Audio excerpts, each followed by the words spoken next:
Hello, good morning everyone. खूप दिवसानंतर आज मी तुमच्यासोबत माझा ब्लॉग शेअर करते, कारण की एवढ्या दिवसापासून मी प्रेग्नेंट होते ना. आज नाही का माझ्या बाळाला देखील 1 मंथ कंप्लीट झाला आहे ना, त्यासाठी मला डेकोरेशन देखील करायचं आहे आणि छोटंसं सेलिब्रेशन देखील करायचं ना, ते मी तुमच्यासोबत शेअर करणार आहे. त्यासाठी नाही का आता मी थीम 2-3 शोधून ठेवला आहे, पण आता कोणती घ्यायची ना ते मी डिसाईड करते आणि तुम्हाला देखील सांगते आणि तुम्ही देखील मला सजेस्ट करा की कोणती चांगली दिसेल. आणि सर्वात जास्त कन्फ्युजन तर मला या गोष्टीचं आहे, म्हणजे आता नाही का तर आषाढी एकादश पण येते आणि सगळे तर ते आता सध्या ट्रेंडिंगला चालू आहे की सगळे तेच थीम घेत आहे. पण ना आता पावसाळा पण चालू आहे ना, तर रेंजच्या देखील त्या थीम आहे. तर मला असं वाटतंय की पावसाळ्याचीच घ्यावं, कारण की आता सध्या पावसाळा आणि माझ्या बाळाचा हा पहिला पावसाळा आहे. त्यासाठी नाही का मला असं वाटतंय की तेच करू. त्यासाठी ना आता मी सेटअप वगैरे घर थोडंसं क्लीन वगैरे करून घेतलंय आणि सेटअप देखील करायचा आहे थोडासा. चला मग आता बघू कसा करायचा तर सेटअप. नाही का आता पावसाळा चालू आहे ना, माझ्या बाळाचा हा पहिला पावसाळा आहे. त्यासाठी नाही का मी आता पावसाळ्याचा थीम घेणार आहे आणि आता ती मी करते. त्यासाठी यांनी केक वगैरे देखील आणून ठेवलेला आहे. तर मला रेनचं शूट घ्यायचं ना, त्यासाठी मी तांदूळ वगैरे काढून घेतले आणि आमचा डुग्गू देखील ना झोपलेला आहे. आणि तुम्हाला माहिती आहे तो रात्रीचा एवढा जास्त परेशान करतो, म्हणजे तो रात्री जर 12ला जागी झाला ना, तो सकाळी 6 वाजेपर्यंत अजिबात झोपत नाही आणि थोडा थोडा रडतो पण, म्हणजे खूप जास्त परेशान करतो. आणि आता बघा जेव्हापासून आंघोळ केली ना तेव्हापासून कसा झोपलेला आहे, अजिबात मुवमेंट नाही, एकदम शांत झोपलेला आहे. आणि आता त्याला उठवायला जरी गेलं ना तरी पण उठत नाही आणि त्याला असं वाटतं की मला कोणीच डिस्टर्ब करायला नाही पाहिजे.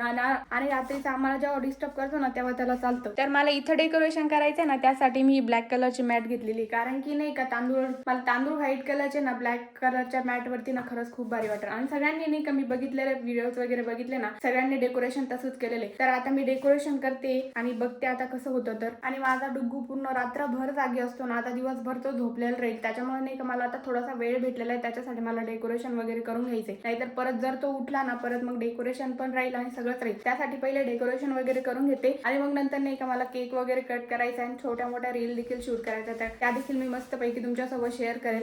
आणि मला डेकोरेशन करण्यामध्ये हेल्प करण्यासाठी हे देखील आलेले, तर आता ते देखील आता मला मदत करतील. मग आता आम्ही डेकोरेशन करतो. तर चला मग आता सुरुवात करूया आपल्या डेकोरेशनला. तर आमच्या बाळाचा फर्स्ट मंथ बर्थडे सेलिब्रेशनची तयारी करू. तर चला मग आता सुरुवात करू आणि लवकर लवकर करून घ्यावं लागेल, परत जर तो उठला ना तो खूप जास्त रडतो. मग तर एवढ्या जागेमध्ये ते बसून जाईल आणि मागे पण हा कलर पण इथे छान दिसेल आणि फोटो वगैरे पण मस्त आहे. तो मला इथे नाही काही छत्री काढायची, इथं मस्त नाही कमी असे ढग वगैरे काढेल आणि छोटे छोटे असे पंची पण काढेल, ज्याने एकदम छान वाटेल. आणि इथं माझा डुग्गू ठेवणार मी. आता डुग्गूचा देखील मला मेकअप करायचा आहे, पण तो थोडा वेळ आता झोपलेला आहे, तो थोडा वेळ झोपलेला आहे. त्यासाठी मी पहिले डेकोरेशन वगैरे करून घेते आणि मग डेकोरेशन झाल्यानंतर डुग्गूला उठेल आणि त्याचा मस्त पैकी मेकअप देखील करेल आणि मग मी फोटो वगैरे शूट करेन. आता बघू डुग्गू केव्हा उठतो, त्या अगोदर नाही का डेकोरेशन करून घेऊ कम्प्लीट. चला तर आता एवढे तांदूळ मी घेतलेले इथं डेकोरेशन करण्यासाठी, पण मला असं वाटतंय की अजून थोडेसे लागेल, कारण की मला नाही का थोडंसं अजून म्हणजे मोठं डेकोरेशन आहे, तेवढं तांदूळामध्ये होईल याची गॅरंटी कमी. तरी पण नाही का मी ट्राय करून बघते,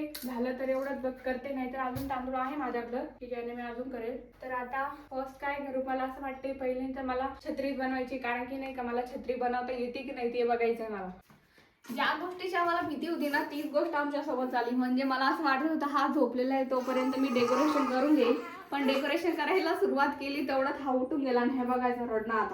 आता त्याला आंघोळ वगैरे घालून आम्ही झोपी घातलं होतं, पण आता तो उठलाय.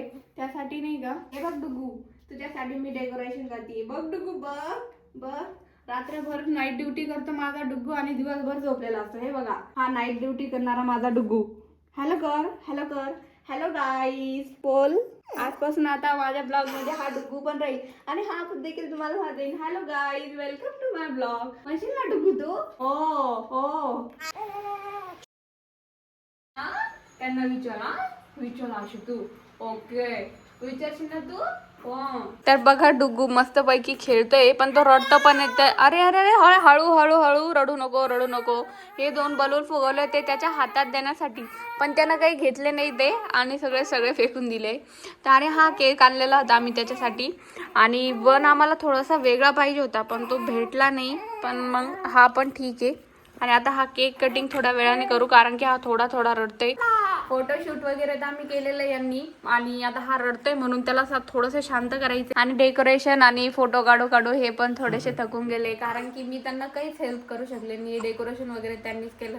हा एवढा जास्त रडत होता ना, मी त्याला घेऊन बसली होती आणि जेव्हा त्याला फोटो काढायला मी खाली ठेवलं, फोटो आणि व्हिडिओ काढायला एकदम हसत होता आणि फोटो आणि व्हिडिओ एकदम खरंच खूप छान आलेले.